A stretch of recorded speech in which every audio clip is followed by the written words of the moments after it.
Bonjour, bonsoir à tous, c'est Kachu et les Kachix, et bienvenue dans cette nouvelle vidéo qui fait office de suite des vidéos bilan de l'année 2023. Après avoir abordé les découvertes, je vais maintenant aborder le top 5 des équipes et factions de l'année. Un top dédié à cette division qui, honnêtement, il n'y avait pas grand chose d'intéressant, il n'y avait pas grand chose à se mettre sous la dent malheureusement, mais il y a de quoi quand même sortir quelques trucs positifs là-dedans. Donc, avant de commencer, je commence d'abord par quelques mentions honorables. En commençant par Cody et Jey Uso qui ont gagné les titres par équipe cette année. Yeet, merci beaucoup les gars. Ensuite, Damage Control qui a une bonne place aussi à SmackDown, en tout cas mieux qu'Raw, c'est déjà ça. Avec toute l'intrigue qui s'y trouve, avec le retour de Kairi et Asuka qui s'est ajouté au groupe. Ensuite, Kevin Owens et Sami Zayn pour le feel good moment à WrestleMania et les quelques bons matchs qu'ils ont fait, même si leur règne en tant que champion n'était pas exceptionnel. Et enfin, ça me fait un petit peu mal, mais la Chase University, il y avait plus trop de place là. Sinon, c'est clairement l'un des meilleurs groupes de l'année. Mais bon, comme il faut faire des choix, je les place en mention honorable. Donc, sans plus attendre, je passe à la liste. Numéro 5. Alpha Academy. C'est une belle année pour Alpha Academy, surtout qu'ils étaient en mention honorable l'année dernière, donc c'est un beau progrès. Ils ont commencé l'année en faisant pas grand chose. Ça a vraiment commencé lorsqu'ils ont eu leur rivalité avec les Maximum Male Models, qui est inachevée. Bon, au moins ça a eu le mérite d'avoir eu un bon match en live event à Bercy avec la bataille des baguettes, c'était bien ça. Et ça a aussi permis l'ajout de Maxime Dupri dans le duo et c'était plutôt bien, c'était très divertissant. Avec Maxime qui fait ses débuts sur le ring, la rivalité à rallonge avec les Vikings. Bon, ça donne quand même de bons matchs. Et Chad Gable qui a quand même des bons trucs en solo et une opportunité pour les titres intercontinentaux contre Gunther. L'année se termine bien avec l'ajout de Tozawa pour ajouter plus de divertissement. Vraiment ce groupe, il mixe très bien le catch entre le côté divertissement, les moments drôles et aussi les matchs qui sont très bien. En espérant que Joe Gable et Otis puissent retrouver l'or comme en début d'année 2022. Numéro 4. For this battle.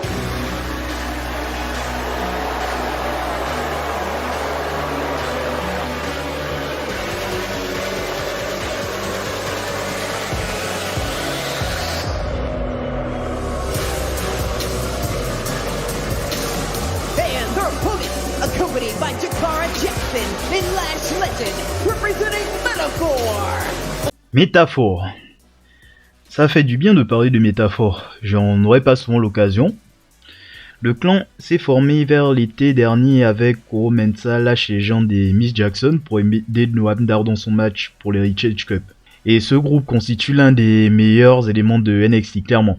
Entre les copains qui consolent Noam Dar de la perte de son titre, les embrouilles autour de la coupe Heritage, si c'est la vraie ou non, les diverses rivalités contre Dragon Lee et Alpha Academy, les différents costumes qu'ils portent dans les shows, ils constituent le divertissement dans la branche jaune. Une fois, ils sont même entrés sous la musique de Teen Titan, comment ne pas les aimer franchement. Métaphore représente une bande de potes qui font des mauvais coups dans les collèges et lycées. C'est à ça que ça me fait penser. Genre on peut les identifier à des méchants de cartoons, genre la Team Rocket ou encore les Beatles, s'il faut citer que comme ils sont 4. En plus, ce clan a ressuscité et lancé des carrières.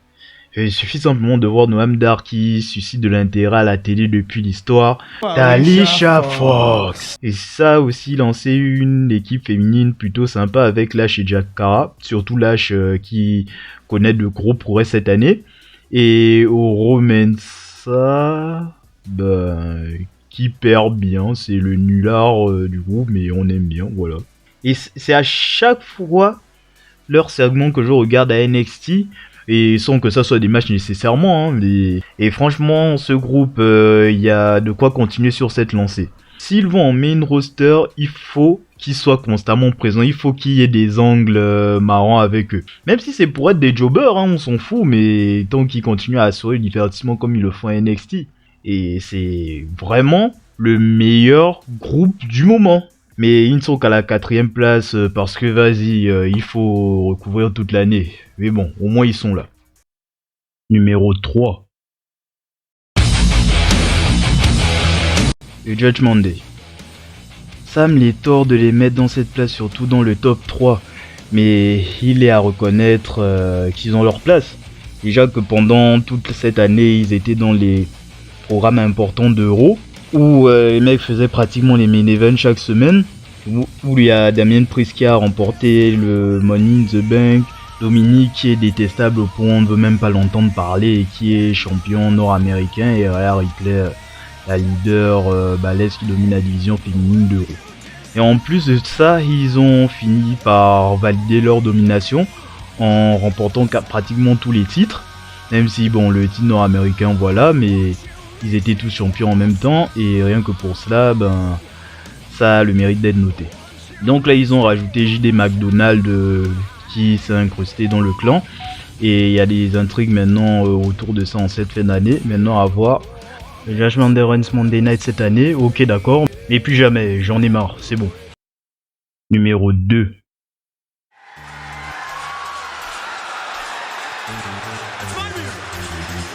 You guys made a mistake. You played my music twice.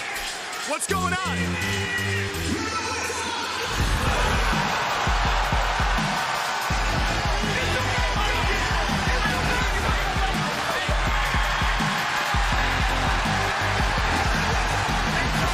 Better Than You, baby! Vraiment cette team qui semble un peu sortir de nulle part alors qu'il devrait y avoir une rivalité Adam Cole contre MJF. Au final, cette association a bien sauvé les deux. Dans un tournoi où ce fut un peu le bordel pour créer des équipes, genre les équipes n'importe comment, MJF et Adam Cole ont été obligés de faire équipe et bon sang, qu'est-ce que ça a marché quoi. Les mecs qui sont marrants, même dans les matchs par équipe, c'est plutôt cool. Il parodie clairement les grosses équipes babyface, genre Mega Powers et trucs comme ça. Mais c'est ça qui est bien, il parodie très bien et c'est très drôle et c'est ça le but. Ça a permis aux deux d'avoir une alchimie naturelle et de susciter un certain attachement dans le fond. Même dans certains angles pour la formation d'équipe pour voir s'ils peuvent coexister, c'était plutôt intéressant à voir. Et au final, ils ont remporté les titres ROH par équipe, tiens, de nouveaux Pimps, à défaut de remporter les vrais titres par équipe de AEW. Et ça a permis d'avoir le main event de All In à Wembley entre Adam Cole et MJF qui était très bien. Cette équipe a clairement sauvé la carrière des deux cette année parce que ils étaient clairement en perte de vitesse. Et ça a permis d'apporter un peu de momentum et de neuf et mener également au face turn de MJF, qui est mieux qu'en heel d'après moi. Et franchement dommage que Adam Cole soit blessé, mais également que cette association risque de prendre fin d'ici la fin de l'année ou en début d'année prochaine. Numéro 1.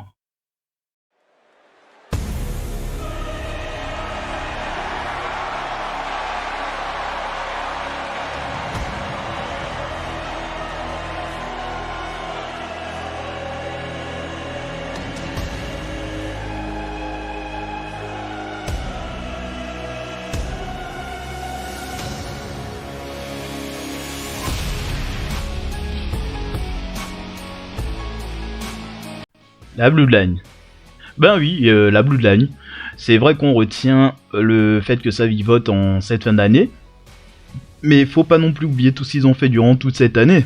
Rien que le début commence en fanfare avec le Tribal Court. Et maintenant ainsi à l'élection de Sami Zayn de la Bloodline dans le Royal Rumble. Toute l'intrigue avec Jay, s'il va quitter la Bloodline ou non, Sami Zayn qui essaie de lui faire prendre conscience du truc. Et la Bloodline qui essaie un peu de tenir malgré tout. Et surtout que les trois acteurs principaux font les main events des deux nuits de WrestleMania, faut pas l'oublier. Tout ça pour mener à une rivalité interne de la Bloodline. Une distension faisant en sorte que les Usos quittent le groupe. Et qui mène ainsi à la Bloodline Civil Wars à Money in the Bank qui fut un très bon match. et permettant également d'avoir une autre tribal courte et le match final entre Jey Uso et Roman Reigns à SummerSlam. Ça perd de l'intérêt en cette fin d'année, mais pendant la majorité de 2023, c'est l'attraction principale de SmackDown, voire même de WWE en général.